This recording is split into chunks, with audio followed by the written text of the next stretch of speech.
हम लोग बोल सकते हैं कि प्रिज्म वैसा पारदर्शी माध्यम है। ये पारदर्शी माध्यम है। पारदर्शी का मतलब होता है कि इस पार से उस पार प्रकाश हो सके। जैसे कि कांच हो गया, तो कांच से प्रकाश इस पार से उस पार चला जाता है, तो वैसे ही कांच का ही बना रहता है, तो इसको भी हम पारदर्शी माध्यम कह सकते हैं कि वैसा पारदर्शी माध्यम जिसके दो अपवर्तक सतह हो लेकिन दोनों क्या हो, असमांतर हो।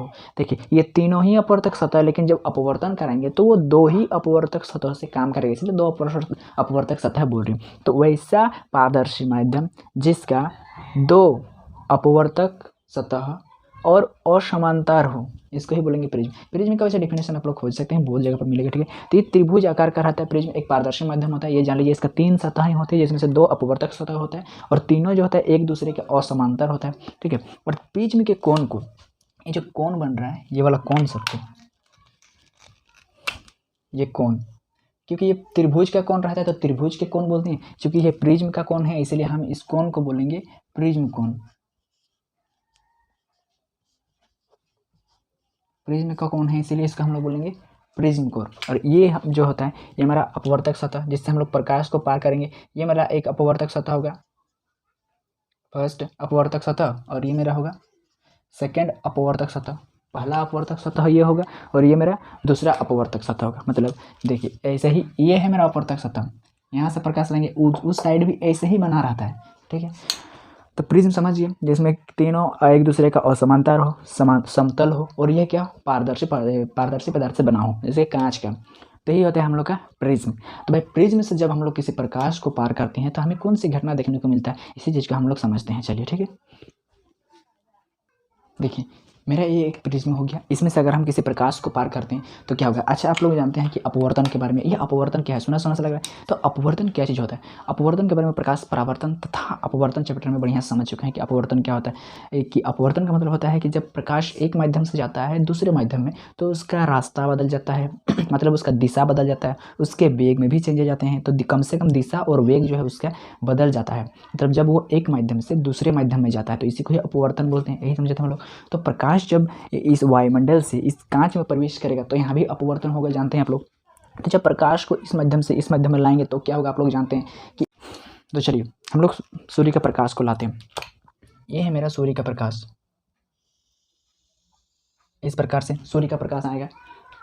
और जब वह, क्योंकि यह सूर्य का प्रकाश है, क्योंकि यह सूर्य का प्रकाश है और सूर्य का प्रकाश वायुमंडल से होता हुआ इस कांच में आएगा, तो ये मेरा पहला माध्यम होगा और ये दूसरा माध्यम, मतलब ये मेरा सरल माध्यम होगा और ये मेरा विरल माध्यम होगा। जब वह सरल माध्यम से ये विरल माध्यम, क्योंकि ये हवा है और ये कांच है, तो कौन ज़्यादा सघन होगा भाई, यही ना, ये तो हवा है। तो ये विरल माध्यम सरल माध्यम का काम करेगा और ये विरल माध्यम का काम करेगा। ये मेरा जो हवा है ये सरल माध्यम का काम करेगा और ये विरल। जब प्रकाश सरल माध्यम से विरल माध्यम में जाता है तो वो सरल माध्यम से विरल माध्यम में जाएगा तो क्या होगा, अभिलंब की ओर मुड़ जाएगा। देखिए ये अभिलंब है, मुड़ जाता। अगर विरल से सरल जाता तो ये अभिलंब से दूर की ओर जाता। देखिए अभिलंब इधर जा रहा था लेकिन ये इधर मुड़ गया, अभिलंब की ओर मुड़ जाता है। मतलब जब प्रकाश सरल माध्यम से विरल माध्यम में प्रवेश करता है तो उसकी दिशा अभिलंब की ओर मुड़ जाती है, सरल माध्यम से विरल माध्यम में जाने पर। वही यहाँ पर भी हो रहा है, जब श्वेत प्रकाश को किसी प्रिज्म से अपवर्तित करेंगे, मतलब पहला अपवर्तक सतह से जब अपवर्तित करेंगे तो वो क्या होगा, अभिलंब की ओर मुड़ जाएगा, ठीक है, क्योंकि यह सरल माध्यम से विरल माध्यम में गया। अब प्रकाश कहाँ पर है, विरल माध्यम में। अब जब उसको फिर से पार करेंगे तो क्या हो जाएगा, यह विरल माध्यम से उसको फिर से किसमें, सरल माध्यम में आना पड़ेगा। और विरल माध्यम से सरल माध्यम में जब आएगा तो क्या हो जाएगा, जब प्रकाश विरल माध्यम से सरल माध्यम में आता है तो अभिलंब से दूर की ओर भागता है। देखिए वो अभिलंब से दूर की ओर, ये है मेरा अभिलंब। इससे क्या होगा, जाना चाहिए था इसको इधर जाना चाहिए था, लेकिन इधर ना जाकर के क्या हो, देखिए ये भाग गया, ये इधर भाग गया। मतलब ये विरल माध्यम से सरल माध्यम, फिर कांच से हवा, जब कांच से हवा से कांच में गया तो अभिलंब की ओर मुड़ गया। अब कांच से जब हवा में जाएगा तो क्या हो जाएगा, अभिलंब से दूर की ओर भागेगा। मतलब सरल माध्यम से विरल माध्यम में जाएगा तो अभिलंब की ओर, और विरल माध्यम से सरल माध्यम में जाएगा तो दूर की ओर भागेगा, ठीक है। यही है मेरा प्रिज्म से जब हम किसी प्रकाश को पार करते हैं तो यही चीज़ प्रकाश के साथ होता है। तो भाई हम लोग सुने हैं एक चीज़ कि जब किसी श्वेत प्रकाश को जब किसी श्वेत प्रकाश को मतलब सूर्य का प्रकाश को हम लोग किसी प्रिज्म से पार करते हैं तो बोलता है कि उसमें विभिन्न रंगों का कलर हमको देखने को मिलता है। ये कैसे होता है? तब चलिए ये भी हम लोग समझते हैं। ये तो हम एक प्रकाश को लाए, ठीक है, क्योंकि हमको समझना था। अगर हम सभी किरण को लाते तो उतना शायद समझ में नहीं आता। पहले हम एक किरण से समझ लिए कि इस ठीक है, इसको बोलते हैं आपतित किरण, आप लोग को पता है आपतित किरण, ठीक है। और इसको बोलते हैं, इसको अपवर्तित किरण, इसको अपवर्तित किरण, इसको निर्गत किरण। अरे ये अपवर्तन और परावर्तन और अपवर्तन का पाठ है, ठीक है। फिर भी बता दे रहे हैं, ये आपतित किरण, अपवर्तित किरण, निर्गत किरण। आपतन कोण, अपवर्तन कोण, निर्गत कोण, ठीक है, यही बोलते हैं इसको। तो ये देखिए, अगर हम लोग इसका प्रति एक कोण बनाएंगे तो जब प्रकाश सीधे रास्ता में जा रहा था और अभिलंब की ओर अगर नहीं मुड़ता और सीधे पार हो जाता इस तरह से, और इधर भी जब वह अभिलंब से दूर न भागता, ऐसे नहीं पार हो जाता, तो इसके सीधा में अगर हम लोग मिलाते हैं तो एक कोण का निर्माण हो रहा है यहाँ पर। इसको डी से दिखाया जाता है। इसी कोण को बोला जाता है विचलन कोण।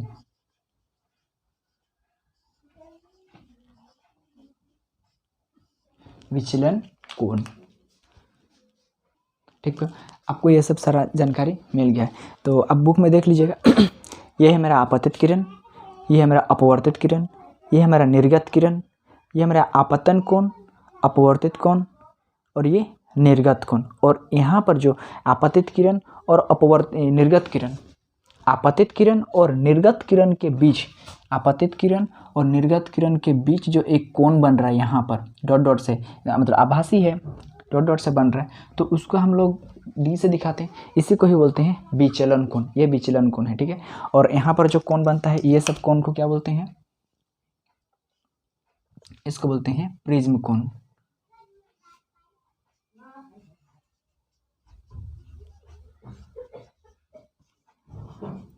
प्रिज्म कोण, ठीक है। इतना से प्रिज्म के बारे में जान लेना चाहिए सबसे पहले। तो प्रकाश को जब हम लोग गुजारते हैं तो इस प्रकार से पहले क्या होता है, पहले होता है इस अपवर्तक सतह के द्वारा अपवर्तित होता है, मतलब सरल से विरल माध्यम में जाता है, फिर इसमें भी अपवर्तित होता है। ये तो समझ लिए। अब हम लोग चलिए सूर्य के पूरा प्रकाश को लाते हैं, ठीक है, एक प्रकाश को नहीं। अब सूर्य का प्रकाश को लाते हैं और वो कितने रंगों में टूटता है उसको देखते हैं,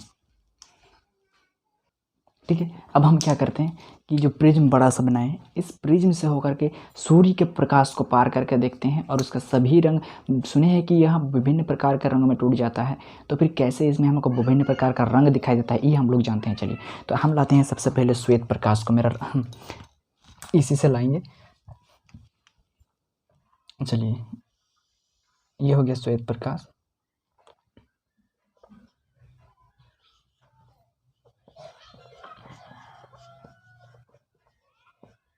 श्वेत प्रकाश मतलब सूर्य का प्रकाश, ठीक है।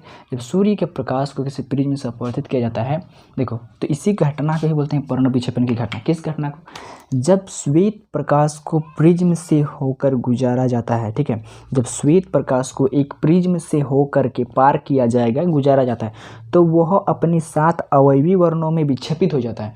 तो वो जो है श्वेत प्रकाश, जो अपना 7 वर्णों का एक समूह है, लेकिन हमें श्वेत दिखाई देता है। क्यों? ये हम लोग लास्ट में चर्चा करेंगे।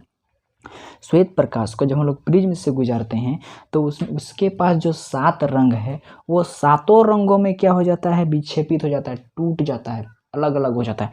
इसी घटना को ही कहते हैं प्रकाश का वर्ण विक्षेपण की घटना, जो प्रिज्म में हमको देखने को मिलता है। प्रिज्म में जब श्वेत प्रकाश को प्रिज्म से गुजारा जाता है तो यह अपने 7 अवयवी वर्णों में विक्षेपित हो जाता है। इस घटना को प्रकाश का क्या कहते हैं? वर्ण विक्षेपण कहते हैं। प्रकाश का वर्ण विक्षेपण किस प्रकार से होता है?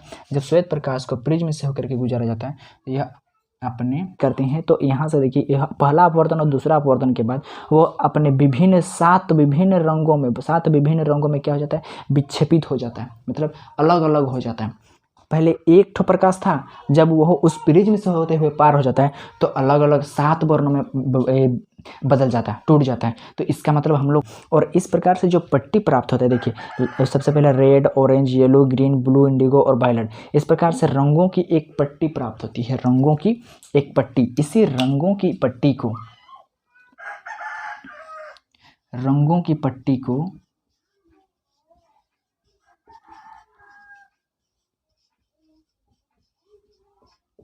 स्पेक्ट्रम कहते हैं।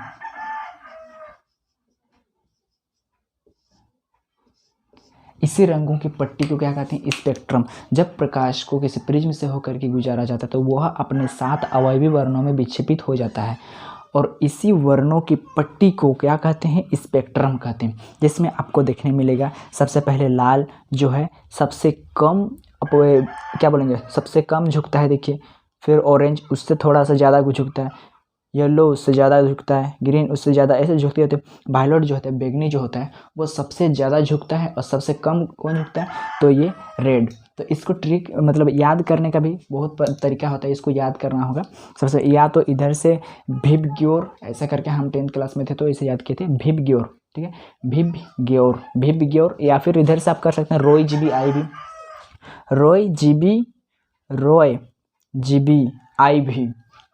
आई भी या फिर भिबग्योर, ये करके हम लोग याद कर सकते हैं, ठीक है। लाल हरा पीला, लाल नारंगी पीला हरा नीला जामुनी बैगनी, इस प्रकार से इसको हिंदी में बोलते हैं। तो जब प्रिज्म से होकर किसी श्वेत प्रकाश को पार किया जाता है तो वह अपने 7 अवयवी वर्णों में विक्षेपित हो जाता है। इस घटना को क्या कहते हैं? इसको कहते हैं प्रकाश का वर्ण विक्षेपण। वर्ण विक्षेपण के फलस्वरूप हमें रंगों की एक पट्टी मिलती है, इसी पट्टी को कहते हैं स्पेक्ट्रम। इस स्पेक्ट्रम में जो लाल रंग होता है वह सबसे ऊपर रहता है और जो बैगनी रंग रहता है वो सबसे नीचे। जो तरंगदैर्घ्य होता है वो होता है छोटा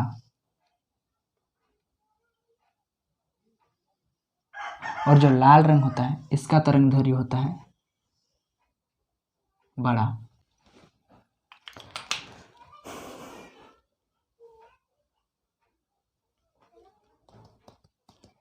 ठीक है,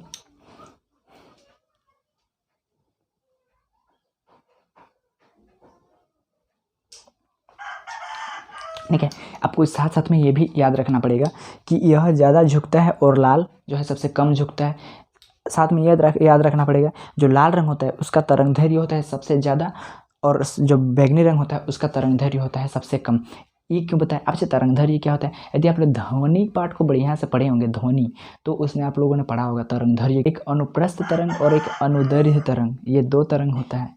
तो पहले आप तरंग को समझिए। जैसे कि तरंग हम लोग बोल सकते हैं एक कंपन करते हुआ तरंग होता है और एक इस प्रकार से श्रृंग और गर्त का निर्माण करता हुआ जाता है, जिसको तरंग बोलते हैं। जैसे कि एक पत्थर लीजिए और आप तालाब में, ठीक है, तालाब शांत जल में आप मारिएगा, देखिए पानी इस तरह से लहराता हुआ वो निकल जाता है, तो वो क्या हो? वो भी एक तरंग ही है। तो देखिए इसको भी उसी प्रकार से ऊंचा नीचा बनाए, तो ये भी एक प्रकार का तरंग है। यहाँ पर पानी कहाँ से आया? पानी का है क्या?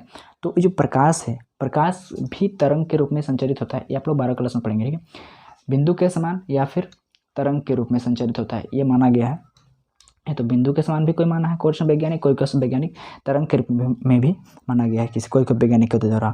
तो बैगनी रंग का जो कलर है श्वेत प्रकाश में, बैगनी रंग का जो तरंगदैर्घ्य है वो सबसे कम पाया जाता है और जो रेड कलर जो लाल रंग है उसका तरंगदैर्घ्य सबसे ज़्यादा पाया गया है, ठीक है। ये तरंगदैर्घ्य भी याद रखना है, रंगों का पट्टी भी याद रखना है और इस घटना को पूरा याद रखना है। तो कैसे? इस प्रकार से हम लोग याद रख सकते हैं कि जब श्वेत प्रकाश को किसी प्रिज्म से होकर के पार करते हैं तो वह अपने 7 अवयवी वर्णों में विक्षेपित हो जाता है। इसको क्या कहते हैं? इसको कहते हैं प्रकाश का वर्ण विक्षेपण। वर्ण विक्षेपण के फलस्वरूप जो रंगों की हमको पट्टी मिलती है, इसी पट्टी को बोलते हैं स्पेक्ट्रम। अब हम इस पट्टी को ऐसे याद कैसे रखेंगे? तो इसको याद रखा जाता है भिबग्योर से, भिबग्योर, या फिर नीचे से अगर आप याद रखिएगा तो भिबग्योर और ऊपर से अगर याद रखना है तो रोय जीबी आई भी, रोय ROY GB, उसके बाद आई भी, रोय GB आई भी, रोय 3 GB 2 और 2 7 आई भी, रोय GB आई भी, रोय GB आई भी या फिर भिबग्योर। इंग्लिश में याद कर लिए, हिंदी का नाम तो ऐसे ही याद हो जाएगा, ठीक है। तो याद करना पड़ेगा, ऐसे थोड़ी होता है, इसको प्रैक्टिस से याद होता है, ठीक है। तो ये है प्रिज्म के बारे में हम लोग जान ले कि प्रिज्म को अगर किसी मतलब प्रिज्म से अगर किसी श्वेत प्रकाश को पार करते हैं तो वो अपने आप में 7 वर्णों में विक्षेपित हो जाता है। अच्छा, ये क्यों पढ़ रहे हैं? क्या प्रिज्म की तरह पता है जब हम लोग इसकी घटना हमको और कहाँ कर देखने को मिलता है प्रिज्म की तरह कि विभिन्न रंगों को, जब हम लोग एक पट्टी के बारे में बात किए, स्पेक्ट्रम के बारे में, आप कहीं और देखें ऐसे स्पेक्ट्रम नहीं देखें कहाँ पर? जब पानी बरसता है, ठीक है, जब पानी बरसता है तो आप उसके ऑपोजिट, जैसे कि पानी इस साइड में बरस रहा है और अगर सूर्य इधर हो, ठीक है, स्पेक्ट्रम आप लोगों ने देखा इंद्रधनुष के बारे में सुने होंगे आप लोग। इंद्रधनुष वो कैसे दिखाया जाता है? जैसे कि मेरा वर्षा हो रही है इस साइड में, इस साइड में मेरा वर्षा हो रही है, और अगर सूर्य मेरा इस साइड अपोजिट साइड हो गया, इस साइड,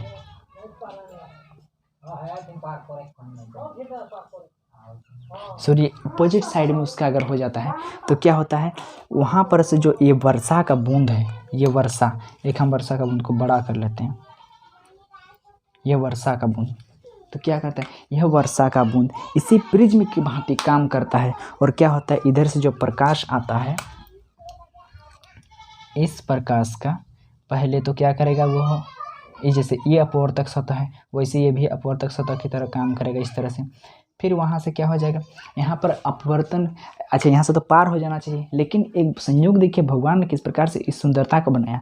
इधर से अपवर्तित, इसको अपवर्तन होकर के दूसरे माध्यम से पार हो जाना चाहिए, लेकिन पार नहीं होते, बल्कि पूर्ण, जैसे कि ये मेरा कोई ये मेरा अपवर्तक सतह है, यही मेरा अपवर्तक सतह, पानी है, इधर हवा है। जब किसी प्रकाश को लाएंगे इस प्रकार से तो प्रकाश अपवर्तित हो जाएगा, मतलब जब इसको हम लोग और झुकाएंगे ऐसे, और झुकाएंगे और झुकाएंगे तो ये अपवर्तित होगा, थोड़ा सा इधर आएगा, फिर इधर आएगा, फिर इधर आएगा।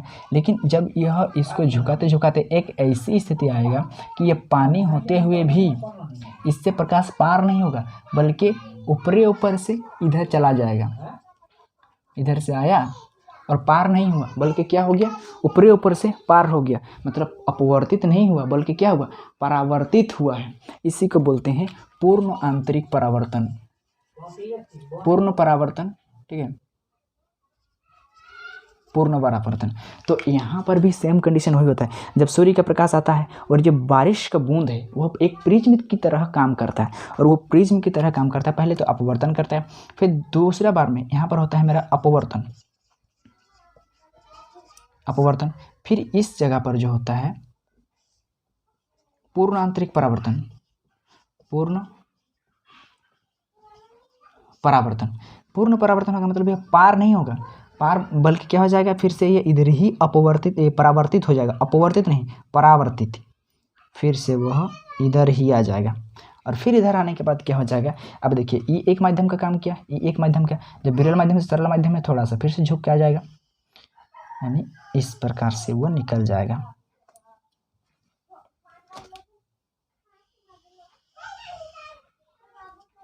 और यहाँ पर से जो निकलेगा वो हमको विभिन्न रंगों का एक पट्टी देखने को मिलेंगे जब हम लोग इधर से देखेंगे।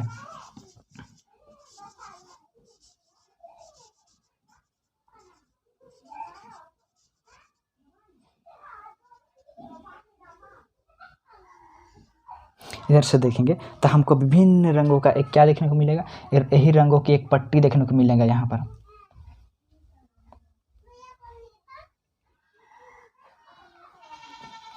जो हमको किस प्रकार से दिखाई देगा, 7 रंगों की एक बहुत ही सुंदर पट्टी दिखाई देगा, जिसका हम लोग क्या बोलेंगे, इंद्रधनुष।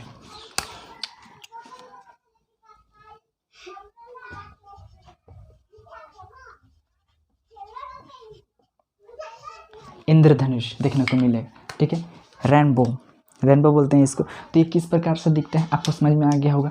तो ये जो बारिश का बूंद है, वर्षा का बूंद, ये भी हमको मेरा प्रिज्म की तरह ही काम करता है, प्रिज्म की तरह काम करता है। जब श्वेत प्रकाश, सूर्य का प्रकाश यहाँ से आता है, सूर्य का प्रकाश आता है, तो जब ये पहला वाला सतह जैसे यहाँ पर हुआ, वैसे ये पहला सतह का काम करता है, यहाँ से अपवर्तित होकर के ये दूसरे माध्यम में चला जाता है। फिर दूसरे माध्यम में क्या होता है, यहाँ पर भी इसके यहाँ पर जैसे अपवर्तित हुआ, वैसे यहाँ अपवर्तित ना होकर के क्या हो गया, पूर्ण आंतरिक पर पूर्ण परावर्तन हो गया। यहाँ पर फिर से मेरा अपवर्तन होता है,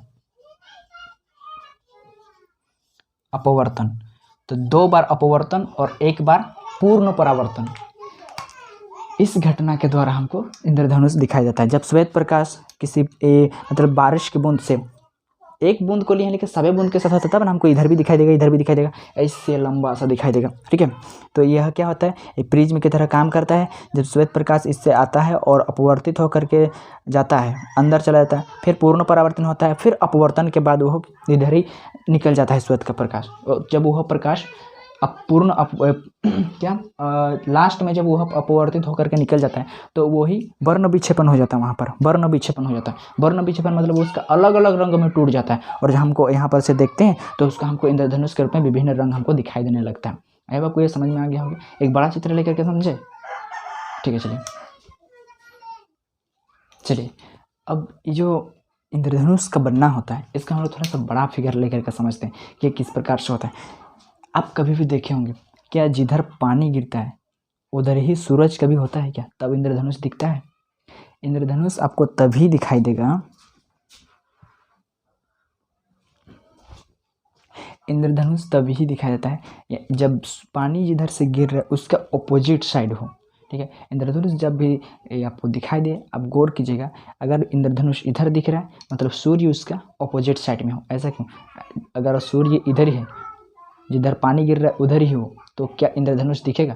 आप गौर करके देखिएगा, क्या कभी आपने ऐसा स्थिति संयोग देखे हैं कि जिधर से पानी गिर रहा है जिस दिशा में उसी दिशा में सूर्य हो और आपको इंद्रधनुष दिखाई दिया हो? तो ये नहीं होता है, ये अपोजिट साइड में होता है तब दिखाई देता है। पर कैसे देखिए? वही पूर्ण आंतरिक परावर्तन के द्वारा। अच्छा, आंतरिक परावर्तन के द्वारा किस प्रकार से होता है भाई?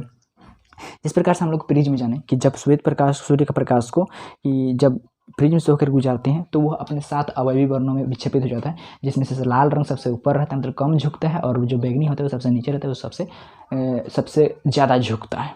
ठीक है, इसका तरंगधैर्य कम रहता है और उसका तरंगधैर्य ज़्यादा रहता है। ठीक है, तो इसी प्रकार से जो बारिश का बूंद होता है, वर्षा का बूंद, यहाँ पर बहुत सारा वर्षा का पानी होता है, उनमें से हम एक ठो को लेकर के उसको जूम किए हैं बड़ा, तब जूम किए तो उसको बड़ा कर दिए। अब देखते हैं कि यह जो है साला ये सेम टू सेम प्रिज्म की तरह काम क्यों करता है, मतलब करता है।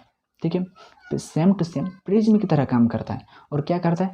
ये सूर्य से आने वाले प्रकाश का वर्ण विक्षेपण करता है। देखिए कैसे, जब सूर्य के प्रकाश से होकर के कोई प्रकाश आता है, ये कोई प्रकाश आता है, जिस प्रकार से ये मेरा पहला अपवर्तक सतह की तरह काम करता था, यहाँ पर भी अपवर्तन होगा। सबसे पहले पर इसका अपवर्तन होगा और ये किधर अभिलंब, जो कि सरल माध्यम और यह विरल माध्यम है, तब सरल से विरल जाएगा, अभिलंब की मुड़ जाता है, तो ये भी क्या हो जाएगा, थोड़ा सा इधर से मुड़ जाता है। इस तरह से जाना चाहिए था उधर, लेकिन इधर चला गया, थोड़ा सा मुड़ा ना। लेकिन देखो यहाँ पर क्या होता है प्रिज्म में कि दूसरे माध्यम में क्या होता है, दूसरे अपवर्तक सतह में इसको पार में इसका अपवर्तन नहीं होता है, मतलब विरल माध्यम से सरल माध्यम में अपवर्तन नहीं होकर के क्या होता है, आंतरिक पूर्ण परावर्तन होता है, मतलब पूर्ण परावर्तन हो जाता है। पूर्ण परावर्तन का मतलब क्या होता है?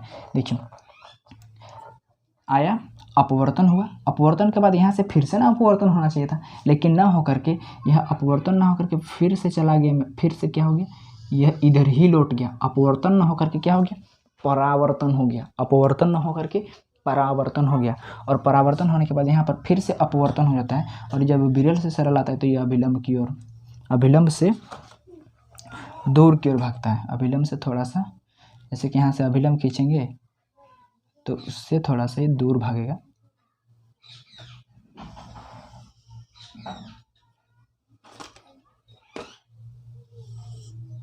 चलिए, इस प्रकार से काम होता है। देखिए, जब सूर्य का प्रकाश कि वर्षा का बूंद में आता है, वर्षा का बूंद में जब अपवर्तित होता है, यह एक प्रिज्म की तरह काम करता है जब बारिश होता है उस समय। ठीक है, और ये प्रिज्म की तरह काम करता है बारिश होता है उस समय, जब श्वेत प्रकाश से बारिश के बूंद से पहले अपवर्तक सतह में अपवर्तन होने के बाद दूसरे जब अपवर्तक सतह में जाता है, अपवर्तन सतह में, तो यहाँ पर अपवर्तन न होकर के फिर से पूर्ण परावर्तन होता है, और फिर से उस माध्यम में पूर्ण परावर्तन होने के बाद एक बार और क्या होता है, इसका अपने 7 अवयवी वर्णों में विक्षेपित हो जाता है इस प्रिज्म की तरह। और इस प्रकार से जो कोई व्यक्ति रहता है इस साइड में, तो हमको जिधर बारिश हो रहा है उस तरफ हमको देखने को मिलता है क्या, एक सुंदर सी आकृति, जिसको बोलते हैं इंद्रधनुष।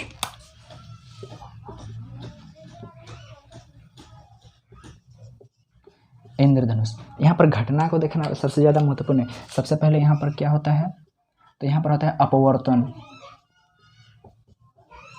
सबसे पहले होता है सूर्य के प्रकाश का अपवर्तन, लेकिन यहाँ पर भी होना चाहिए था अपवर्तन, जैसे यहाँ पर हुआ, लेकिन सर यहाँ अपवर्तन न होकर के यहाँ पर अलग घटना हो गया थोड़ा सा, इसको बोलते हैं पूर्ण परावर्तन। पूर्ण परावर्तन हो गया। पूर्ण परावर्तन हो गया तो फिर से उधर लौट गया, और फिर से उधर लौटने के बाद जब वो फिर से बाहर निकला तो यहाँ पर एक बार और हो गया कि मेरा यहाँ पर एक बार और हो गया मेरा अपवर्तन, तो अपवर्तन यहाँ होना चाहिए था लेकिन इधर साइड में हो गया। ठीक है, अगर उधर हो जाता तो हम अगर उस साइड तरफ रहते ना तो उधर वाला जिधर इधर, जैसे कि इस साइड में वर्षा हो रहा है, सूरज इधर है और आदमी इधर, जिधर वर्षा नहीं हो रहा है वो वाला आदमी को इधर दिखाई देता, अजीब होता ना। अगर ऐसा कुछ होता है, अगर इधरे से अगर वो अपवर्तित हो जाता है, ये वाला प्रकाश पूर्ण परावर्तन नहीं होता है, तो क्या था, बारिश हम लोग की तरफ हो रहा था, उधर नहीं, तो सूर्य इधर रह रहा था, तो इधर जो व्यक्ति खड़ा रहेगा उसको दिखाई देता। ठीक है, मतलब सूर्य भी उधरे रहता और बारिश भी उधर ही साइड में होता। तब अगर इधर अपवर्तित होता तो, लेकिन अपवर्तित ना होकर के क्या हो गया, फिर से पूर्ण परावर्तन हो गया। यहाँ पर क्या हो गया, ध्यान दीजिएगा बात को, यहाँ पर परावर्तन हो जाता है, अपवर्तित ना होकर के यहाँ पर परावर्तन। तो प्रिज्म की तरह जब बारिश की बूंद काम करता है तो वहाँ पर 3 घटना होती है। सबसे पहले प्रकाश का अपवर्तन होता है, फिर से पूर्ण परावर्तन होता है और उसके बाद फिर से अपवर्तन। पहले अपवर्तन, फिर पूर्ण परावर्तन, फिर से अपवर्तन, पूर्ण परावर्तन और अपवर्तन। और इस प्रकार से हमको 7 वर्णों की एक पट्टी दिखाई देती है जिसको हम लोग इंद्रधनुष के नाम से जानते हैं, रेनबो के नाम से जानते हैं। ठीक है, तो यह घटना होता है प्रिज्म की तरह, ये भी एक सूर्य के प्रकाश की घटना ही है। ठीक है, आई होप कि आपको ये चीज़ समझ में आ गया कि बारिश की बूंद जो होता है वो प्रिज्म की तरह कैसे काम करता है। ठीक है, कोई डाउट होगा तो आप कमेंट में पूछ सकते हैं। ठीक है, अब हम लोग चलते हैं नेक्स्ट टॉपिक पर। चलिए अब हम दूसरे टॉपिक पर बात करते हैं, किस पर, वायुमंडलीय अपवर्तन के बारे में। अपवर्तन तो हम लोग प्रकाश परावर्तन और अपवर्तन चैप्टर में पढ़े थे, लेकिन अपवर्तन होने के लिए हम लोग को माध्यम का जरूरत पड़ता था, या तो सरल माध्यम और विरल माध्यम है। और यहाँ पर हम एक चीज़ लिखे हैं कि यह वायुमंडलीय अपवर्तन, मतलब वायुमंडल में भी अपवर्तन होगा। भाई ये वायुमंडल है, यहाँ पर अपवर्तन कैसे होगा, सूर्य